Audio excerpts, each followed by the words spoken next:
This is the TikTok he put up the other day about the meeting before it happened. Yeah, look, I think Nicola Willis knows exactly what the answers to her questions are going to be before she even reaches the meeting. Willis held some fairly senior roles at Fonterra for 6 years. She has in-depth knowledge of the legislation governing Fonterra. She knows exactly how the farmgate milk price is calculated and set. She understands wholesale pricing. She knows that the wholesale price is only changed every 3 months, and any fluctuation in retail price between those times is outside of the hands of the wholesalers. I think it's a PR stunt. I think she is going to this meeting, or calling this meeting, to give voters the impression she is doing something. Fonterra have been honest and transparent. I don't think there are any answers to give beyond what has already been given. So I'm sorry to disappoint you. I do not think Willis is going on a fact-finding tour at all. So, couple of little things. As we speak, I'm talking to Craig, messaging with Craig. We've been talking for the last couple of days about coming on tonight or tomorrow. He messaged me today, too late I didn't see it, can jump on tonight if you want. I said, can do tomorrow if that works. And he said, much better, this is 2 minutes ago, much better than tonight because now I'm in bed. So, Dairyman NZ Craig will be joining us tomorrow night to talk about it. The thing that he was saying, and this is what I find fascinating, is he's the farmer, right? This is one end of the spectrum of this conversation. And he says it's a publicity stunt. Mm-hmm. He said nothing will come from it. It's a publicity stunt. You might quite literally say the other end of the spectrum is someone like a Mike Hosking. Do you know what he says? He says it's a publicity stunt. The Mike Hosking Breakfast, 6 to 9 weekdays on News Talk ZB. G'day there. Well, what do you reckon happened, eh?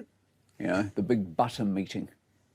Willis and Hurrell, Nicola and Miles. Yeah, I am sorry you have to watch it, but there's a point. Meeting. Yeah, just stick with us. Just stick with us. Is it a meeting that took on a hopeless amount of hype, or was it a sign that at times this government, and Willis in particular, says stuff that makes them look like they're onto it when perhaps they're not? In other words, a PR stunt. The reality is these two meet regularly. I mean, Fonterra plays an outsized role in our economy, and therefore it would be odd if they didn't meet. But Nicola has this penchant for saying stuff that might lead you to believe she could produce an Uzi out of a handbag and blitz the room. She has the banks who she keeps telling us are people we should not be locked in a dark room with. She's got the supermarkets who, in her Clouseau-type way, suggest she's been ferreting about the aisles and found dastardly deeds. Jacinda had the same predilection, of course, when she told us the petrol companies were quote-unquote fleecing us. It's all good stuff for the headlines and attention-seeking. It's very good guy, bad guy, and if hot air were rocket fuel, she would have flown to the moon and back 6 times. But is your butter any more affordable? Of course not. And in that is the problem. Not with the price, but with Nicola. Wouldn't it be fantastic? I mean, if there was a scandal. Only dogs heard that middle bit as he went that high. I'm not quite sure what he said, but Nala looked up. I mean, if there was a scandal or a rip-off or some highway robbery, wouldn't it be awesome if she could tie a butter producer to a chair and waterboard them until they screamed, yes, yes, yes, it's true. The retail price is only $3.76, not $8.50. Sadly, it isn't going to happen. And presumably, as if she needed it, Miles worked her through the calculations at last night's meeting. We pay for butter the global price. The irony being, in this case, that's actually good news because if you can afford it, Mike Hosking's in your Ferrari. This is the thing. I will play the last 15 seconds, but the point is made. Both the farmer and the, how do we label this guy? I don't know. Cheerleader? The snob, the elite propaganda snob. arm of the National Party? Well, they both say that this is propaganda, what Nicola Willis is doing. Dairy in general is booming, and we need something to boom. What we would like to do versus what we have to do, for good reason, are two separate things, and that's why butter is the price it is. The real question for Nicola is how many meetings, threats and finger waggles does she have to produce for no change before someone calls her out for being a lot of mouth and not a lot of trouser? The Mike Hosking. I've heard that saying before. I'm not entirely sure what it means, and it does make me uncomfortable thinking about Nicola Willis being a lot of trouser. I think that's the correct response. But there you go. But the point being, everyone can see this for what it is. The farmer can, and the urban dwelling hair moose using multi-millionaire right winger. They can all see it as for what it is. It's just window dressing. It's a headline grabber. It's what Chester Burrows said to us about the gang patch law. It makes for a good headline. Nothing else. It was so in Mike's fucking minute or whatever the hell he calls Two. sex life. It's fucking 2 minutes, Mike. Inflation, isn't it? Like he brings up when Jacinda said that the petrol companies were fleecing us, which they were. And Fonterra is fleecing us now, and also the supermarkets are fleecing us here.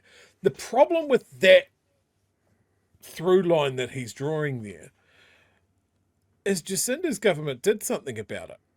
Temporarily, yes, but they removed tax from fuel to bring the price down, to take some of the heat out of it. It was something that the government identified there was a problem, and then they did something. Now, the petrol companies were still making the same money. Like, obviously, it was the government took the hit for us.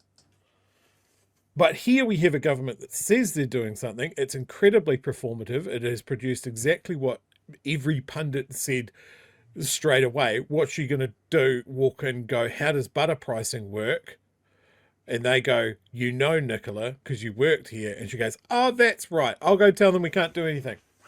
Or maybe I'll try and throw the supermarkets under the bus, correctly identifying one part of the problem. And then I'm also not going to do anything about that either. We haven't seen something going, if the supermarkets don't stop generating massive profits on butter and every other fucking thing, we're going to break you up. Fonterra, if you don't do something, anything, to recognise the fact that New Zealanders should not be paying the export price for butter when it is our water that is affected by this massive industry. Shall we talk to the people of Ashburton? Shall we talk to the people of South Canterbury? Shall we talk to the people of Gore? How are your nitrate levels? Are they good? Are they going to lead to cases of bowel and intestinal cancers over the next 30, 40 years? Probably, but the milk solid prices are good. So, you know, you guys are on your own. Like, there needs to be a new metric for how society is going. And that should be based on, is your nan still doing as much baking as she normally would? Because if those care packages of bickies and loaves start to tail off, maybe something's a bit fucky. Check with your nan.